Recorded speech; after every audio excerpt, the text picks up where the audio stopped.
my journey growing up. Trouble.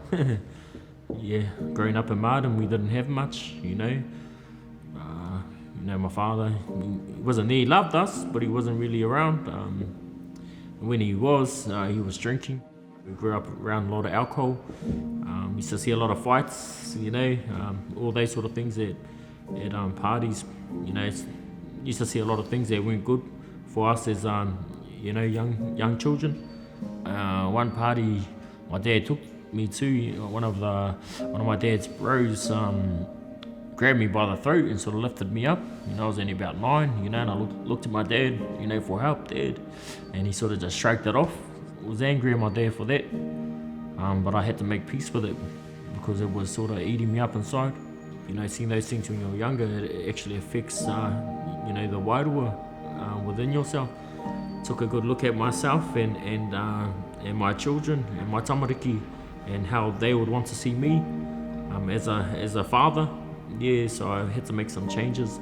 Tried everything, I go diving quite a bit, go hunting, connecting to the land and that, but that sort of stuff only just touches the surface, of your mamai, of your hurt. So I had to dig deeper, because for me trauma sits deep within. I've been doing jiu-jitsu for on and off for the last 8-9 years. I've been doing tamako and carving as well, but even those things, they were sort of just the face. There were still triggers there of being angry, and I just knew, I had to find something else. So I knew I needed to find a practice that could help get rid of this trauma and release it. So I got one of my bros, Kyle Gallagher, New Zealand kickboxer, got a bit of a title in there. He runs these classes, these breathwork classes. He invited me up to one. I didn't know what to expect.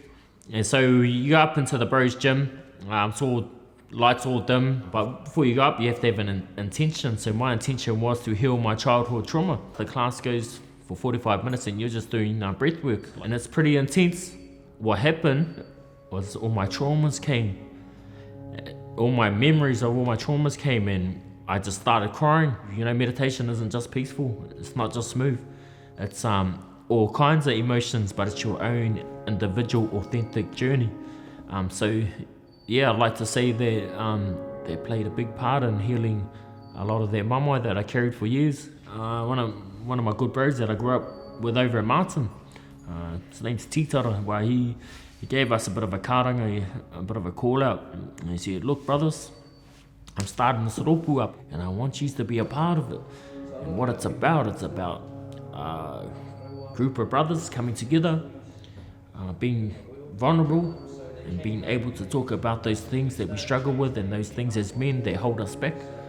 And we went pretty deep. Yeah, a lot of the brothers went pretty deep. we talked about those things, as young men growing up. Yeah, a lot of us were crying, a lot of us were, because it's hard for a lot of men to actually speak about those things. Men are too used to being tough. It helps release a lot of that male masculine ego, I suppose. Being vulnerable and getting deeper on that level, especially around a group of brothers that, I consider, tough. I have no problem now because I've been doing it so much over the last year. It's just sort of, I'm just flowing with it, and it's pretty cool. It's like a release, because as males, we have to release, otherwise we're carrying, so we might see someone that might have upset us, we'll carry that into the next day, when really we have to let it go. When you change yourself and love yourself, self-worth, self-love, self-empowerment, all those things, self-discipline, self-confidence, it all comes back to self. Once you are strong within inside yourself, I believe that radiates around the people that are close to you. When I started to change myself and my ways and that, I have a stronger connection, with my tamariki now. We can't stay stagnant, we can't stay stuck. We have to put ourselves in an environment that will help us grow. If you're going to put yourself in an environment that's going to hold you back and it's just a negative environment, you're not going to grow there. That's what it's about. It's about advocating for that space for our tane, for our men to come in and just be able to kōrero about a lot of the things that go on, in their life. it's been cool. It's been a good journey.